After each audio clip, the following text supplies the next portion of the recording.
And we're live, ladies and gentlemen. Thank you for joining the set 6145. My name is Sally Sassong. It's March 15th, 2023. In case they ever watch this in the time capsule or something one day, we know the date, March 15th, 2023. Marzo 15, 2023. To my left, it's my man Speedy. ¿Qué pasa? What's going on? Wepa Wednesday today. That's right. We lost a giant, Polito Vega. Polito Vega, yeah. I posted, I don't know if you saw the picture I posted. It was me, Polito, and Paco. Okay. So I was lucky enough to work with legends. Yeah. Yeah. Yeah, I saw that. I know a lot of you got, what's his name? That worked with us too. Johnny. Yeah, Johnny from Malaria. Johnny. All you guys had worked together with Polito. So, yeah. And everybody had a Polito story. Everybody had a Polito story. Yeah. Treated everybody with respect. Knowledgeable as hell, especially when it came to salsa and all that, bro. Right. There was no bigger encyclopedia than Polito Vega. People don't realize that was my first internship. Was with him, with Polito. But we're talking about Radio Heat.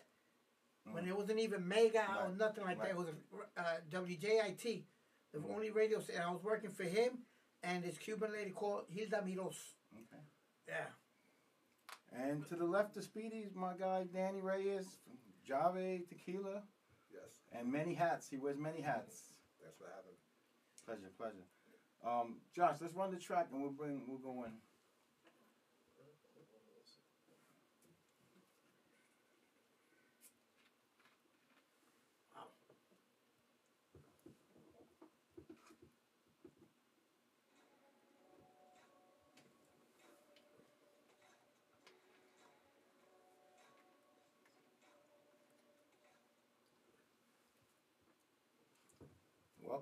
Welcome back to set 6145. My name is Sally Sassong in the building. Please like, share, subscribe to the channel. As I introduced before, Danny Reyes, he's here to help us tell his story. It's a great story, tough times he went through, but he persevered and used that in a positive way to keep pushing forward and helping out, as much as he can with the youth and everything else he does.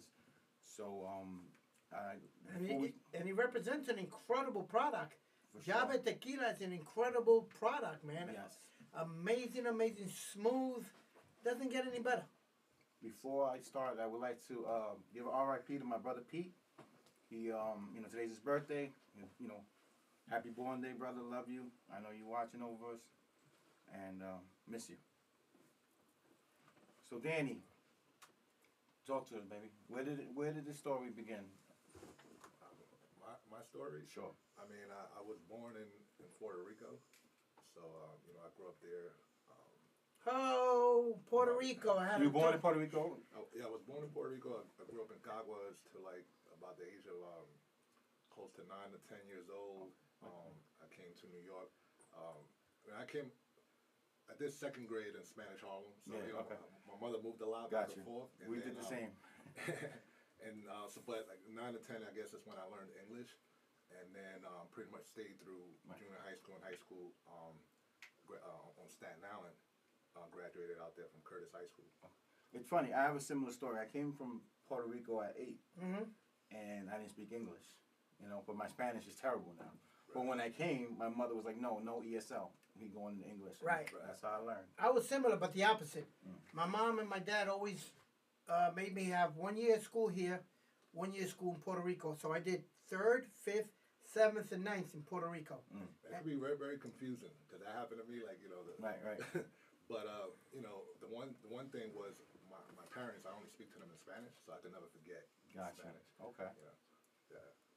You have one of those houses where ese inglés se va para el carajo. Aquí tú me hablas español. That's what my mom and my dad would say. No.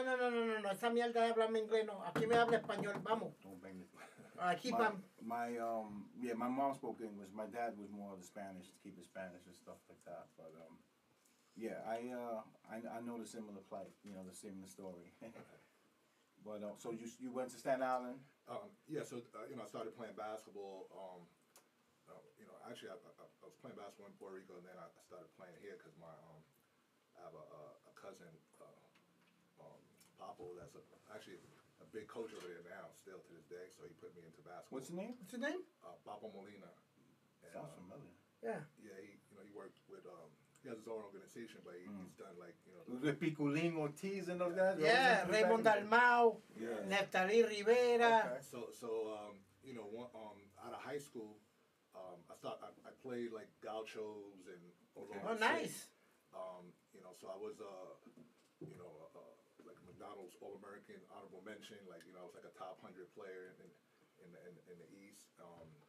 And I actually signed to play in Puerto Rico right out of high school, so I got to play. You played for Curtis, right? In high school, you said? Staten Island. We won. On Staten Island we won, and and in the summers I would spend in the city playing gauchos AAU ball. Yeah. Who did you play with in Puerto Rico? Well, I went out of high school, so I went to Guaynabo. Quixote Morales, Earl Brown in those days. I got to play with actually Quixote right before he retired. Right. And Fico Lopez. Fico Lopez, Earl Brown, who used to be the center. So it was like a veteran team. Yeah. Me and another young player, Sharif Fajardo, that Yes. was from New York, that went at the same time with me too. When we was like the kids, so to speak. Actually, Sharif played for the national team, for the Puerto Rican national team. Sharif Fajardo, yes. Exactly. So me and him started at the same time, but it was a veteran team, so kind of learned. And Quixote and those guys were already legends. Those were legends. They named the new court in Guaynabo El Estadio Mario Quixote Morales. That's right. Sounds coming Yeah. through. The microphone's not the cameras. And then I played for Isabela. Oh, Los Gallitos. Well, so I got It's to play coming through the those. camera. With Edwin Peyot. That's when Peyot was playing. Franquito Ruellas was the center. Frankie Torreya, yes. Yeah. You know what? My mom didn't let me out too much. I watched a lot of basketball in Puerto Rico, and I played a lot of basketball in Puerto Rico. Awesome. Frankie Torreya is a good friend of mine too. Oh, he was my boy. one of my dearest friends. He was bouncing and doing security here in New York. And I looked at him one time, and I was like, yo, you look like Frankie Torreya. And he looks at me like, and you're short. I was like, yeah, that's you. Right. Yeah, that's you. And we became good friends. I haven't seen Frank in a while. He was doing security for one of the hotels. He was the head security guy for one of the hotels. Right. But I haven't seen Frank in a while. I used to see a lot of the ball players from Puerto Rico come out here to play ball. Right. Yeah. In the summers. Yeah. Yeah. Sure. Were you tall? How tall are you now? Like how? About 6'6", Okay. 6'6.5". So back then, were you? I was this height at 15, so Right. so I thought I was gonna keep going, but Right. I stayed right there. So what were you, like a small forward? Yeah, like in college and pros, I was just, a 2-3 small Right. forward wing Right. player. My game, I was very versatile. Obviously, I was already a big man growing up. So I learned the fundamentals, but my handle and my jump shot was pretty good. Playing gaucho since 13, I really got exposed to the best players in the city. Right. So Who were some of the names on them Gaucho teams? I know you had some ballers on there. like Stephon Marbury, Felipe Lopez, and those guys. Nice.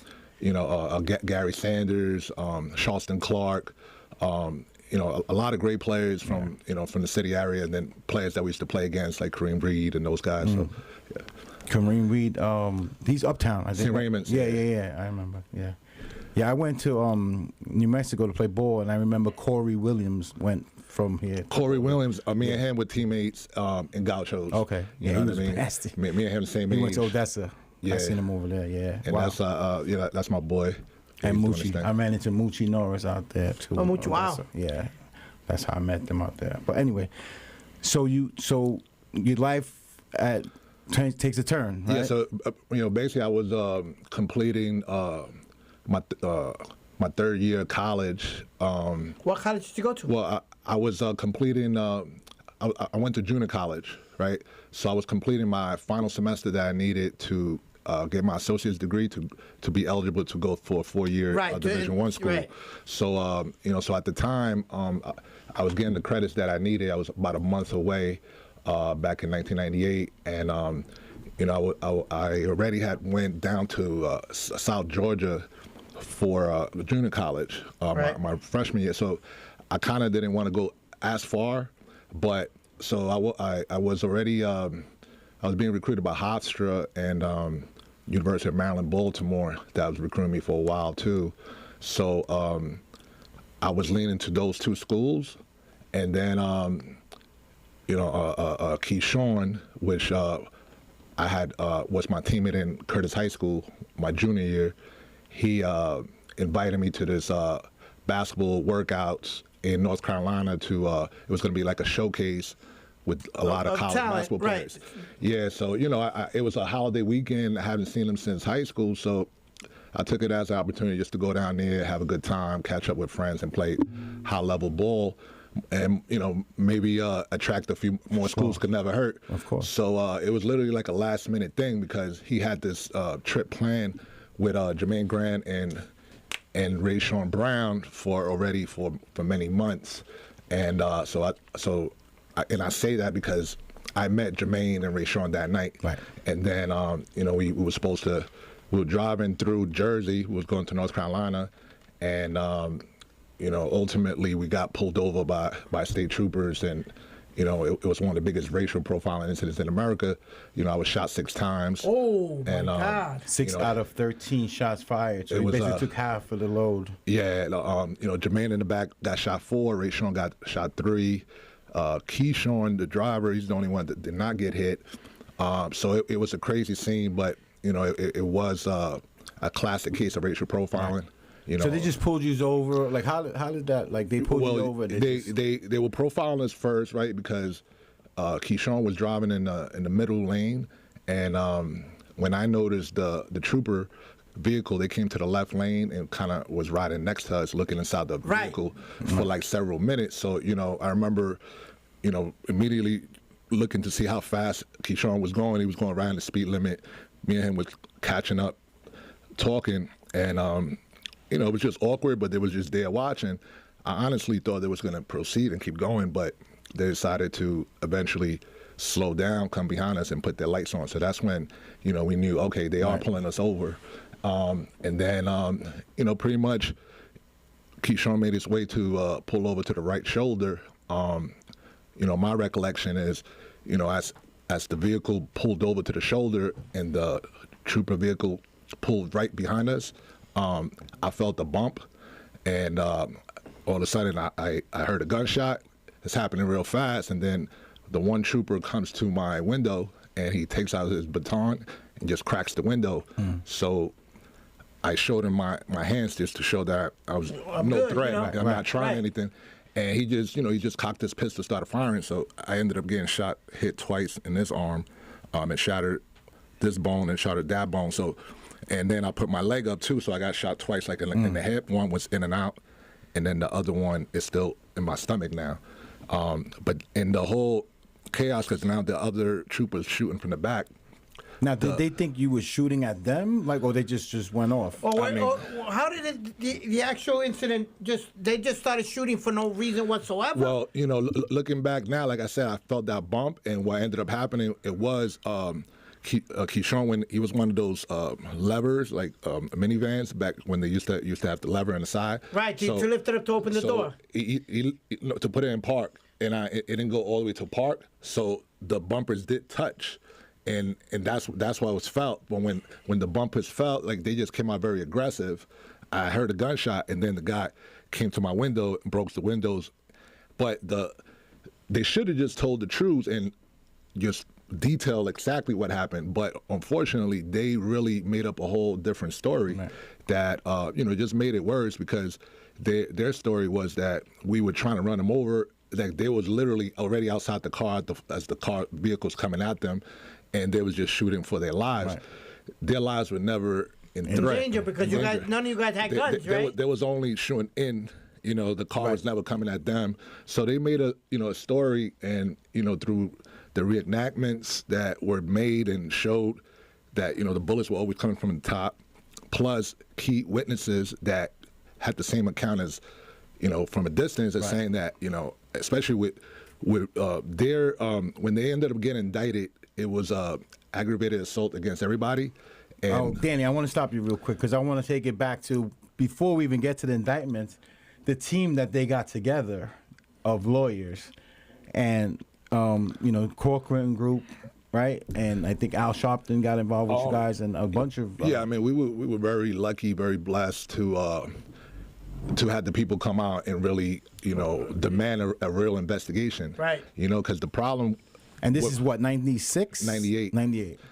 you know, the problem with them making that whole story up is like, you know, they really was trying to bury us under the jail in a sense, because if you believe that, that means that we was just trying to run them over and stuff. So they made up this whole story. So in the beginning, we were suspects those first days. You know, I was in critical, like I was put in an ambulance eventually to a helicopter. So I kind of woke up a few days later, but, you know, like Keyshawn that didn't get here, he did get interrogated. Ray Sean, when he woke up in the hospital, he was handcuffed, you know what I mean? So stuff like that. But then when a real investigation started happening, you know, it was the key witnesses that, you know, their life was never in threat, that they came out firing. You know, their reasoning for pulling us over to begin with was that we were speeding at a certain over the limit, and that they clocked us. They didn't have a radar gun. And, you know, obviously we were not speeding. So, you know, so it became a whole thing. And then they did get indicted for aggravated assault. You know, we were lucky enough to, like you said, we had the dream team, so to speak. After OJ, we had 3 out of 4 OJ's lawyers, because we had Peter Neufeld, Barry Scheck, and Johnny Cochran. And with that, you know, when Reverend Al Sharpton and others, they brought, you know, the attention, and, you know, people, they shut down the turnpike for us. I mean, Reverend Al Sharpton did go to jail for several days. Yeah, ladies and gentlemen, the room's going crazy. I see everybody commenting. This is a true story, right? The Jersey 4. I mean, if you think about the Central Park 5 and things like that happened back then, this is something similar. They probably were trying to set them up to fall down. Yeah, because I'm trying to figure out, you guys, none of you guys had guns. Nobody pulled out a gun for them to start shooting. Am I correct? Correct. And, you know, they didn't find any way to justify afterwards, right? Because, you know, we were all college students. We had no criminal records. Right, y'all were going to a basketball tournament. They found just basketball gear. I had my books because I had a report still due that I was going to try to finish. And Jermaine had a Bible, you know. Now, they did find, it's funny because it's on the reports as far as like, maybe they thought they found what they was looking for to justify everything, because I did have this like clear jar full of white powder, but I was in training, and it was creatine, because I was going there for a few days. I just grabbed a little bit and just threw it in my bag. So you know, but yeah, it was no way to justify it. And then, you know, the real investigation started happening. Now, another thing that happened that shows these were 2 very bad apples, you know, of a bad system, obviously, right? Because we kept digging, but they also got investigated for 3 months prior to the incident, and over 100 times those same 2 troopers had pulled over a minority and had falsified the race as a white person, right? So it was a practice they called ghosting to kind of cover up the numbers of how many minorities they violated the civil rights. So, you know, they got indicted for that as well, you know, for the falsifying of the records. But wait a minute. They didn't get charged with attempted murder because they almost killed you.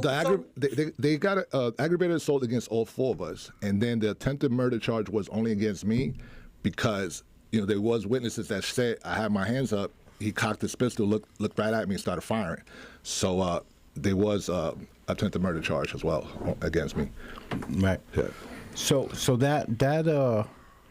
now, you know, basketball, you know, everything, you know, basically, you were trying to be a professional, right, at that time. I mean, I already had played a few years of pros in Puerto Rico in the summers between my periods. So yeah, I mean, you know, that was always my focus. You know, I was already making money, going to school for free. So, you know, I felt like, you know, that was pretty much what I was into. Even when the incident happened, I was probably in the best physical shape of my life. Like I continued to learn how to, you know, take care of your body, eat better, and those type of things. So I was taking it, you know, serious. Now, like, I mean, I can see you still, when you speak of it, it still seems like it's, you know, there, right? Like it feels like it's, you know, you can still feel it, right? You Speedy, you feel that, right? Like yeah, like he's still reliving it. Right. Like now, do you still have flashbacks about that? Like when my question was going to be, like, when did you get over it, or did you ever get over it? I mean, everybody's different. You know, so I know that, you know, it was 4 of us, so everybody survived, right? Yeah, everybody survived, but everybody had their own journeys. You know, some did go to you know, therapists. to speak to them about issues and things like that. I never did actually in the beginning, but I think with me, I was so messed up physically that I wanted to get better first, number one, because like my process was like, it was like 3 years of physical therapy. Like it took me about 1 year to be able to write with my right hand, because this was like the biggest, like, you know, in the beginning, I was told I wasn't going to be able to play basketball and I was going to be limited to certain things. And, you know, I was thankful to be alive, but it was very disappointing. It really crushed me that when they told me that. But, you know, through time and physical therapy and pushing myself, you know, I was able to get my body back to where, you know, I played ball for the last 20 years and still do my thing on a, you know, recreational level. Nice. But Give it up for that. Give it up for that. But do you feel cheated in any way? I mean, you know, because it's definitely you were playing already pro ball in Puerto Rico. You were on your way to Division I. Do you feel like that part of your life was like you were cheated for nonsense, for, you know? Hopefully you got the bag. No, definitely. You know, it was taken away from me. You know what I mean? Yeah. Like basketball was taken away, my dream was taken away. So, you know, it hurt. You know, I was angry. You know, it was definitely difficult. But you know, I had to look at the bright side, because, you know, considering me getting shot 6 times, still having a bullet in my stomach, like maybe I'm alive. So that, you know, it's perspective too. But with me, I think also, you know, I did a lot of writing and things like that, and working even on our short documentary years ago, and now we working on this. That documentary was the Jersey 4, right? That was yeah, we did a short that we basically used for speaking engagements with youth. Now we actually finishing up a full documentary that's going to be kind of like a 4-part series.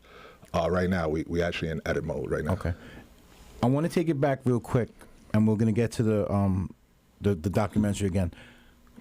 You resisted opioids and stuff like that during your rehab, right? Like you didn't really want to take the. Yes. You know, I didn't want to get addicted to that sort of stuff, and I was, you know, Percocets and morphine when they had me in the hospital, so it was, you know, extreme, and I was never, even before that, you know, I was learning how to eat better, like I was saying right before this, and training. So my mindset, and I wanted to get better so bad that in the beginning, it was difficult, but I did, you know, my mentor, Ralph Menard, wow. His, Fred Beachy is like a world-known nutritionist, as his brother-in-law, so he got me with Fred, and so I learned a lot. You about lost Speedy at nutrition. Exactly. No, he mentioned a name that was another legend in Puerto Rico, Ralph Menard, who played with Guaynabo also. Yes, exactly. Yeah. I was like... So now you know how I wound up in Guaynabo, because he's the one that brought me there. Yeah. Nice. So you've been on the Miracle Marijuana card since 2002, so you was on it before everyone, kind of, right? Yeah, I remember in 2002, 2003 going to LA, and you know, the doctor asking me, you know, because over there it's like it is now here, like, you know, you could say whatever, they was gonna approve it. Right. So I go into my whole little story, and the doctor's like, "Damn, you really are the real story." I'm like, "Yeah." Yeah. So, yeah, definitely. I would say I really wasn't like a smoker before my incident. Right. You know, I grew up around everybody smoking around me, but I was good with, you know, peer pressure and just like I would have a drink there and there, but I wouldn't really get into weed. Like I smoked at certain occasions in school and college and stuff, but playing in Puerto Rico is funny. At the time, they would, you get caught, you'd be out the league for a few years, so I didn't want that to happen. So I always like kind of wait towards the end, but I wasn't really a smoker. But then in my incident, in that first year, those first 6 months, I couldn't really sleep like more than an hour or 2 hours because I was in so much pain. Right. And I remember it was like when I finally was able to like have a friend, somebody pick me up and take me to the park just to watch people play basketball or something. So they took me out and like they made me smoke. And I got home, and that was the first night that I slept like 8 hours straight. Nice sleep. You were like, wait, there's something here. Yeah. So I think, Let me try that again tomorrow. Exactly. See how it works out. There's something just happened here. Clink, clink. do you have any animosity towards policemen or people of authority or anything like that because of the incident that the stuff that you went through? I really don't. You know what I mean? You know, I just know. I always understood as bad cops, as good cops, as bad cops. You know, you gotta hope that the culture, you know, kind of changes where, you know, the bad cops fear the good cops and not vice versa. But my mother was actually a police officer in Puerto Rico. Wow. So I grew up as a kid, you know, knowing that my mother's a cop. She would, you know, she would show me her gun, everything. So, right. And she would tell me, I remember as a kid, her telling me there's bad officers too. There's good ones, but there's bad ones. And this is out there in Puerto Rico. So, you know, I always had that. And I also had some other, like a cousin of mine in high school that lived in the same house. She lived, you know, downstairs, and her husband was a cop. So, you know, and so, you know, it's that sort of thing. I just was naive to how much of a issue we still had in America, because I really thought it was more into like only like in the hoods, right, in the bad neighborhoods. I didn't think like they trying to like run you down in the highway and catch you, and you know what I'm saying. Yeah. Like we was going the speed limit, so I'm like, yo, this is really like and that's 98, but you know we're in 2023 and it's still relevant. I was about to say, you know? It wasn't nothing compared to what happened to you, but maybe 8 months ago, I'm leaving a local bar that I go to in Brooklyn. Get in my car. I'm wearing my fur coat. Yeah, I look like a big rodent. You got it. You know, and I got my jewelry on, and I got a nice car. I get out, I make a U-turn, and I'm gonna go where you pick me up, by the side of the highway. Bloop. Pull me over. Picked him up like a prosty on fucking Vice City, on the side of the highway. Let's go. So he pulls me over, and he goes, you know, your tail light's not working. I said, it can't be. It's a brand new car. So then he looks, you know, he says, can I look inside the car? I was like, all right, no problem. Go ahead, look. Can you step out the car? He says, you've been drinking? I was like, yep. He goes, you have? I was like, yeah. So he goes, step to the side. Let me look in the car, whatever. Chilling. Comes over again and puts the flashlight in my eyes. He goes, how many drinks you had? I said, about 6 or 7. What? He goes, what? 6 or 7. So he makes me walk the line. And finally, he turns around and decides to ask me, what were you drinking? I said, Diet Coke. He goes, you're the biggest a-hole I've ever met. You made me waste my time for about an... I said, no. Hold on. You asked me, did I drink? I answered it correctly. Yes, I did drink. You never asked me, what did I drink? So then the Spanish guy who's next to him, the cop happens to be Afro-American. The Spanish guy recognizes who I am, and he goes, really, Speedy?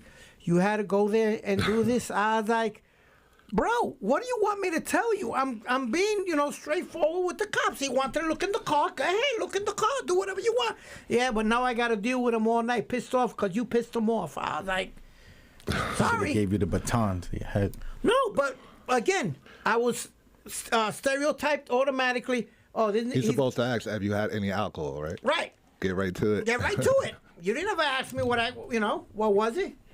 But, but man, that is an incredible story that you have, man. And, you know, the perseverance that you've had to continue to move forward, that didn't, because there's been other cases that people go into depression, people go into the wrong side of the street and all that. But no, you've kept it positive and positive. And what's your motivation?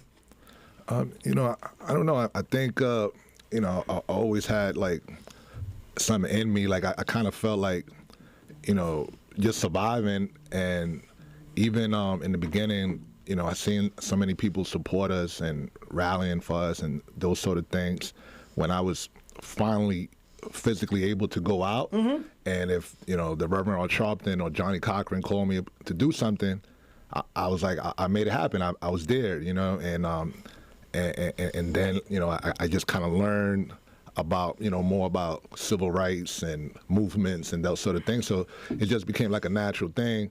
And even in, you know, in business, when it comes to, you know, anytime I've done any type of business, it's always going to be you know, not a charity piece, depending where, you know, where I'm working at. You're always gonna you know, so the community, I always, you know, so it just kind of became something that would just kind of happened naturally. And then as far as us, the Jersey Four, we started getting together just like we originally did to do basketball clinics for kids and things like that every summer. Right. And, that kind of led to now, we have our own foundation called Pass to Assist Foundation. And, we do basketball camps, clinics, and speaking engagements and that sort of thing. But also in the last year and a half, everything has kind of comes full circle because we have done we're about to do it next month again, the Noble Conference, which is Black law enforcement training conference that they do. So it was the first time, we went from speaking just to kids. Now we're speaking from all state troopers. Right. And so we actually kind of working with the state police. We met with the colonel, and so they want to use our story. And they're New Jersey State or New York? In New Jersey. New Jersey State. In New Jersey, yeah. I was about to ask you, did you ever get like an apology or anything from the city of New Jersey, toward about what happened? You got the bag. Forget that. Not back then, but funny enough, in the last year by us working, the colonel did, gave us an apology and all this stuff. That's why everything has come full circle because, we are working with them now. They want to use our story to help them train new recruits and things like that. So it's a lot of things in the works right now with the foundation and the state police of Jersey and others because, we're meeting other people. We just did Delaware State University, so we met some people up there. So, it's obviously it's still a big issue. And, our stories is, it's those type of stories that can only, help. Yeah, those are teaching moments. Yeah, so right? So we kind of working that right now, and it's positive because the thing is too with Jersey, because of our case, even though it was very corrupted, and it was very blatantly. If I showed you some of these state documents that showed how they trained, you would think it's made up, but right. it was so crazy the way they profile, all types of nationalities, right, minorities. So they were forced to really kind of jumpstart their whole system in the early 2000s from our case. So they are kind of ahead of other states and a lot of other states when it comes to policing, because that's the issue with America. It really depends what state, yes. What city, red, what jurisdiction, blue, blah, blah, blah. So everything kind of changes. The training's different from this part to this part of the country. Come here, boy. You get that over there down south, right? Yeah, I know. No, I think that's a way to hit home too. That you give back and continue to pay it forward with the community, and also it's a healing process for you guys. I'm sure. Definitely. Let me ask you this: have you gotten closure from your incident? Or, my question is, would you ever want to meet the officer who did this to you and so you can get closure and ask him why? What the hell did I do to you? You know what? We actually gave him the opportunity in a sense in this last film project that, there was some conversations of possibly doing a restorative justice type of moment and meeting, but ultimately, we agreed to do it, but they didn't step up to the table, Shocking piece of shit. Yeah. But anyway, so let's talk about the project. You was Red Eye. I want to get the production company right. Red Eye Films. Red Eye Films. Red Eye Films. Yeah. Yes. Big shout out to Red Eye Films. That's his company, right? Yes. And you guys worked in the projects. Talk to us about those projects. Well, we, like I said, we started filming this. I've been documenting certain stuff for over the years, but then officially partnered up with Matt Maley, is the director. Probably been shooting now for about 6 years or something, maybe going on 7. Things got delayed a little bit during the pandemic, and now we're finally finishing the editing. And we shot everything last year, finished shooting everything last year.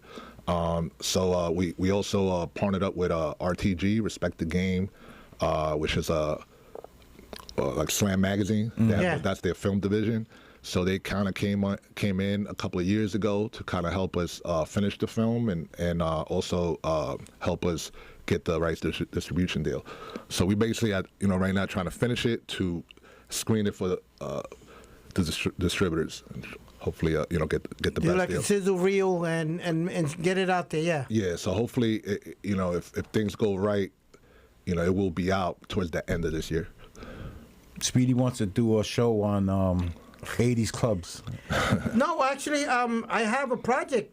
It's called Mama's Boy. Yeah. That we've been shopping for a couple of years now. Me and my manager, we flew out to LA. We got a sizzle reel, and we've been doing some things with it. But Right. your story is so amazing. It needs to be out there. No, But for sure. When we had Mark Rain on, he brought the Java, and shout to Mark Rain and my partner, Mr. A. He's not here today. I know he's probably going crazy because he would love my man's story right here. Yeah. But I said, Danny, you gotta come on. We want, your story. We want to hear your story. I think everybody needs to hear this story. now Danny's got a nice project, a good project, a tasteful project that tastes very good and very smooth. Yes. It's called Java Tequila. Java Tequila. Tell us about Java Tequila. Man, it's definitely one of the smoothest tequilas that you'll try. It's award winning. The Blanco won the San Francisco Spirits Awards 2 years in a row. So we, compete with all the premium brands. And we brought something new to the tequila space. We have the first ever mango tequila. We have also a coconut and a jalapeno. It's all natural. It's gluten free. It's kosher. We check all the boxes for you guys. And we started in New York. It was dreamt up in Harlem, made down in Mexico, and now we have distribution all the way down through to Florida, throughout the East Coast, and we just opened distribution now in March throughout the Midwest, Chicago, Minnesota, Wisconsin. The Dakotas. The whole operation. Yeah. Nice. So we're growing it. We've been in the market officially now 5 years. How did this come about? Like, how did you guys decide? Oh, let's go in this direction and decide to do something like this? Right. Well, I could say before Yave, I was involved with different brands of liquor for about 10 years because of Joe Cruz Sr. and then Joe Cruz Jr., right? I originally met Joe Cruz's father through Ralph Menard. He used to do a pretty cool event the day of the Puerto Rican Day Festival. On 116 over there? Yeah, he used to do it right over there by 106. But I say cool because he basically had all the brands that Empire and Diageo had, right? 'Cause those are the ones he sold. He was always the top sales guy in Empire Liquors. Yeah. the distributor. Distributor Empire, yeah. right here out of Brooklyn. If I'm not mistaken. Yeah. Exactly. Yeah. So By Troy and Bergen up that way? Anyway. No, by me, by Greenpoint, towards the Greenpoint Okay. area. Yeah, and they also got some warehouses in Queens, but Yeah. so at the time, I always had Red Eye Films and Entertainment, right? So I was doing events, I was doing promoting, I was doing different stuff, and I was working with some DJs. So I started helping the father. The event was dope because it was like open bar. It was like $10 open bar with all these brands. What? And Boricua! Yeah. The project emptied out real quick. The project emptied out. Ron de gratis, voy para allá. 10 Espérate. pesos. Chacho, de gratis, vamos a beber, carajo. And then, pretty much, I was like, I want to help you with this event next year. So I started working with the father. Some years later, I started meeting Joe, and me and Joe became, cool friends.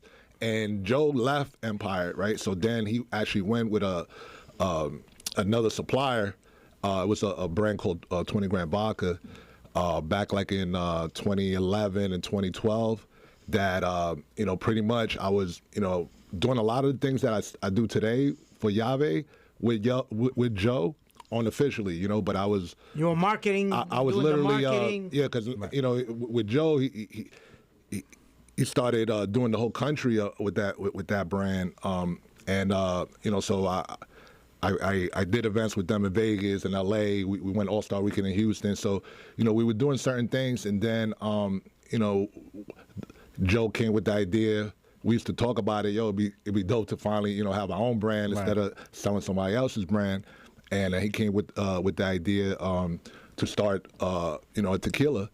And, you know, I was the first investor in, and here we are, you know, definitely. So, you know, it's been a journey, but it really is a whole story to it because, you know, the Joe Cruz Senior and Junior, they have so much knowledge, so much experience. Pretty much, you know, kind of exposed me to what the liquor world was about. So when I got asked to invest in Jave, I was already, you know, versed in, you know, I understood what Joe could do, you know, as far as coming in. You knew what you were getting into. You understood the language, and then understood. Also, he understood what I could do for him because I was already doing it. You know what I mean? I'm very unique. I've been out here a long time. I know a lot of people, and I know if you have a good product, you know, that's the main thing. The liquid is great. We could do some things with it, so I felt confident, you know, investing with him. Let me ask you this: you ever, the way you invest, the way you talk about, you know your industry. You ever want to talk to some of these young kids in the NBA or something like that? How to invest their money? How to do this? Because some of these kids, look at financial literacy. Yeah, you know, he's doing his thing. You know, maybe you ever thought of being that for the hood or for the kids? No, definitely. I mean, you know, that's sometimes we get into those conversations when we speak to youth, you know, in the high school levels and stuff like that. We, you know, they ask a lot of questions, and in colleges even too. So sure, I mean, you know, I have experience. Like I know ways to get a lot of money all of a sudden. And, you know, I know the mistakes I made. I know the you know, the smart decisions I made also, you know what I mean? So definitely, you know, you have to understand, you know, especially when you're from, you know, the hood and things like that. And, you know, you kind of feel like you have to help everybody, you know, and sometimes, you know, you can't. And people expect you to help, right? Yeah, that's the problem. He gets the bag, and then the whole neighborhood gets the bag because they're gonna be knocking in the door. Yo, my man. Yo, what's good? What's good? Yo. Now, you change if you don't help out. Right. Exactly. Now, did you learn financial literacy through someone? Like, was it Ralph that helped, or? No, I mean, but you know, I was put to some very good financial people through Johnny Cochran. So, you know, Cochran definitely put me to, you know. So he was like a mentor to you? Yeah, I mean, you know, he definitely, you know, before he passed away, you know, when it was time to settle our case and stuff like that, you know, he definitely, even work, like, I remember this before we settled the case, and the case is just pending, and now I'm kind of getting better. My mother was living in Puerto Rico during the incident, so she had to like fly in, and now she's staying with me, taking care of me, and then so when I was finally able to like, I need a job, you know, I need to help. Fend for yourself. So you know, I went to Cochran, and you know, I told him, he asked me what I like, and I'm like, I like writing and I like films, and he almost got me into Merrimax because they was in the same building as his office, but they wasn't. And then he made another call, and I was working for Essence magazine, and then Essence and Latina magazine. I was like an editorial assistant for like 9 months. A girl that went on leave, and then you know, I did a good enough job that they liked me, and then they found another job for me in human resources. So then I ended up working there for like another year until my case settled. And then, you know, truthfully, I did jump full ship and just, you know, started my own business and never looked back. Let me ask you this. What was the first big purchase you did once you got your settlement? I bought my mother a house. Yeah, but my mother, I pretty much retired my mother. You know what I mean? Like, I always, you know, saw her work so hard, and I did. I mean, you know, thank God she's still good. You know, I bought her a house because she actually was. It's funny because she went back to Puerto Rico to work for the police department, but in the office. And then yeah, so that was probably like the largest purchase in the beginning, of course. That's. I tell you, man, this is such an amazing story. And listen, man, we gotta support Jave. For sure. I gotta make some phone calls and you know, few people, and let's get Jave. It's a New York brand. You know, started in Harlem. It's a Latino brand. Latino brand. Come on, like first Puerto Rican owned brand.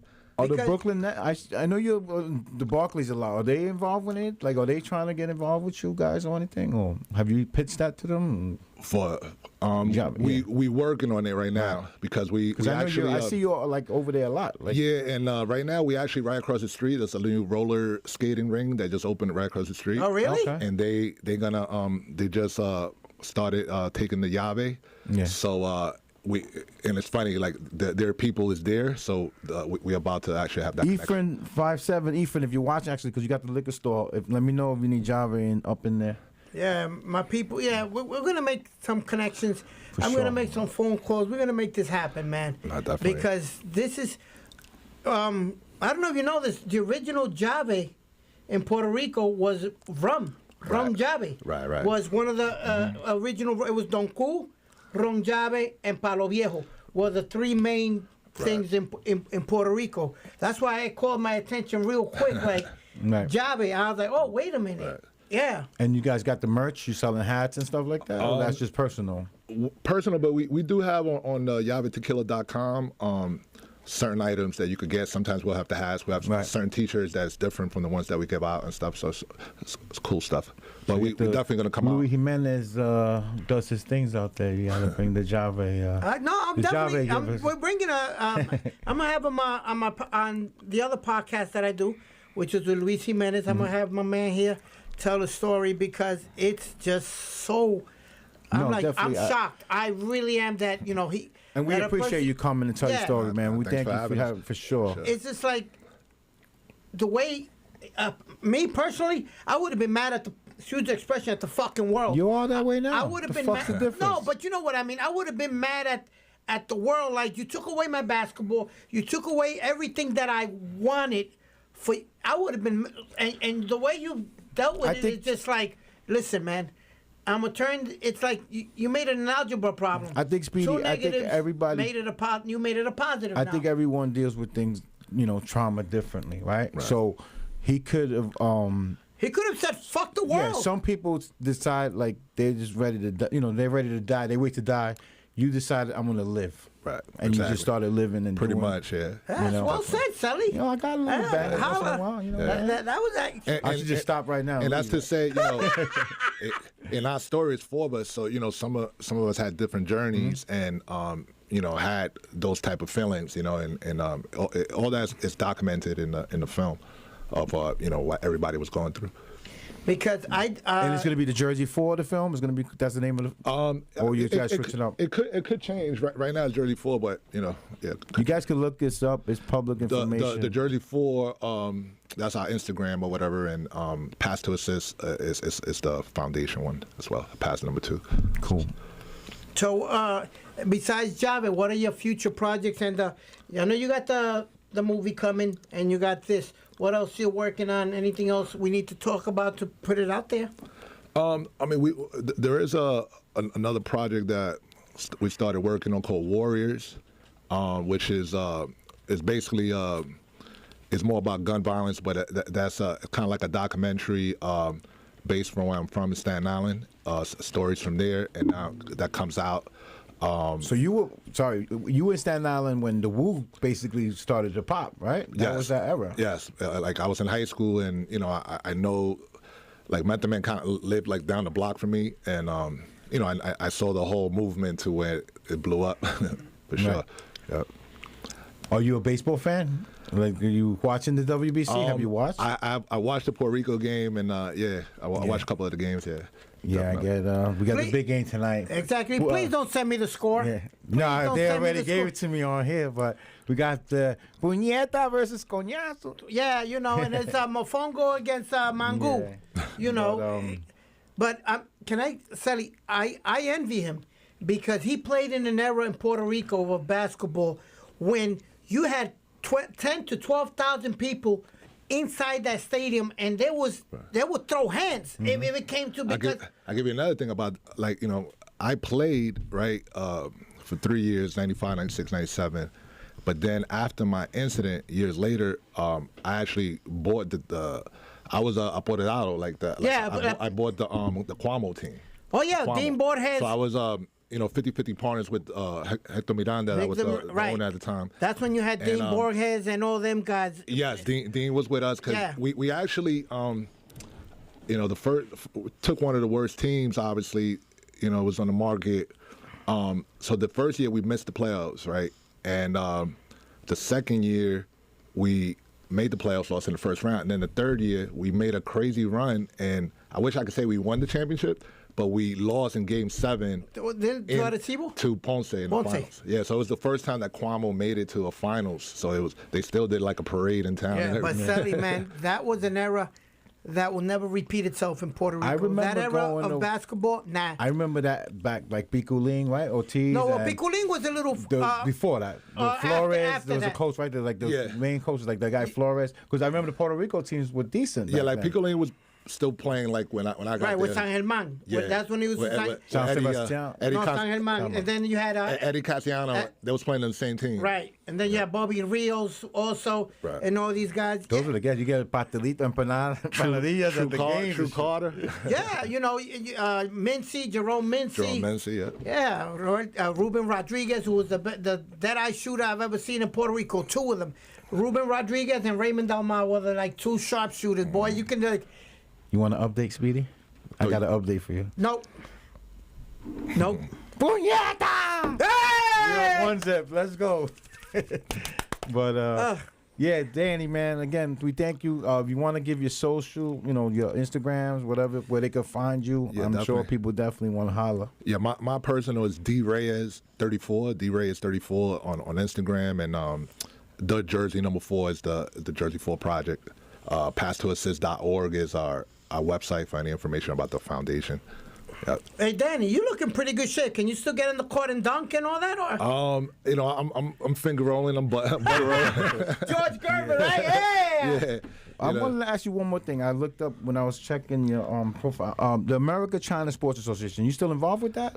Yes. Can you explain? Well, it's a Chinese organization. The lady Amy Zhou. She was a Korean judo champ, Chinese champ, and I started with working with them because I had a history of working with retired NBA players, because I actually I was like a broker, and then I knew Spanish, so they had to bring me, so I was a coach too. But we did like the first like tour in Argentina and Colombia. Did you deal with the Big Three at all or anything like that? No. So Ice Cube, you need to holler. Yeah. So and that was before that, right? So and because of me working in those, the Chinese organization wanted me to help them. We started with doing some stuff in the United Nations and bringing in some retired NBA players, and that led to me going to China a few times and started working kind of with them in other projects and things like that.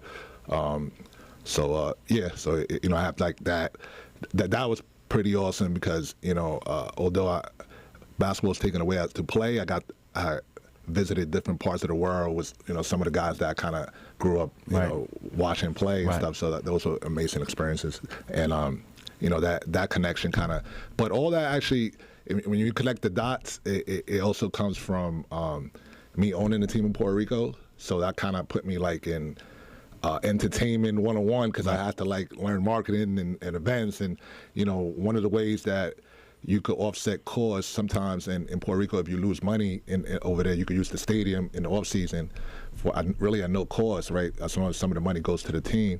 So I started doing like concerts and things like that with Don Omar, Diego Calderon. Oh, nice. Right at the time when they was like about to blow up, and those relationships. I got to book them over here. I got to book them, in certain other big shows. And but then people that will watch me, like they always be like, but he's a basketball guy. So one day they start asking me, instead of the music guys, they're like, can you get NBA players? And I was like, yeah, I believe I can. And that's how it started working. But I also did at that time too that they saw the first like kind of tour in Puerto Rico where you bring like N1 players. Yeah.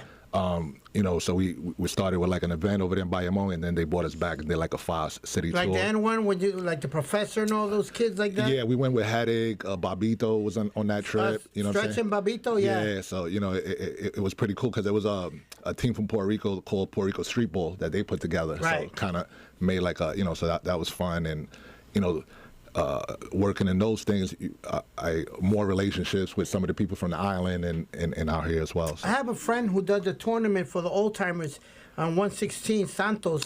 That's my boy. Yeah, I know Santos. Yeah. Yeah. So I don't know if you remember Wesley Correa when Wesley played with Morovis. Yep. So he was in Puerto Rico. He was my idol. You know what I mean? Yeah, Everything I did was I Iba West.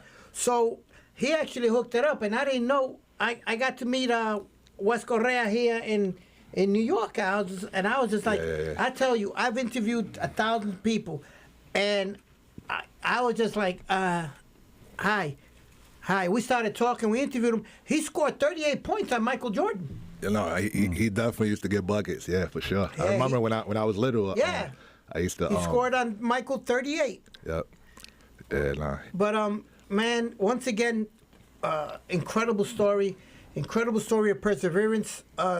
Of patience and continued success. Yes. Thank you. We wish you the best for sure. I appreciate you. You guys giving me the platform today. Appreciate it. And once again, what are your social medias again, so they can? D Reyes 34. At D Reyes 34 and at the Jersey 4, and of course there's not.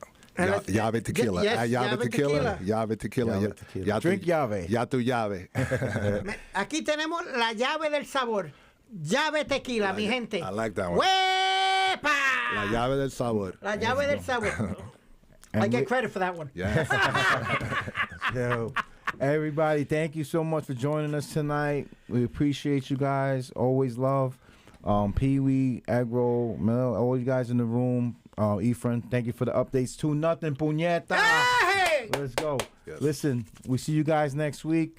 The set 6145. Please subscribe, like, share.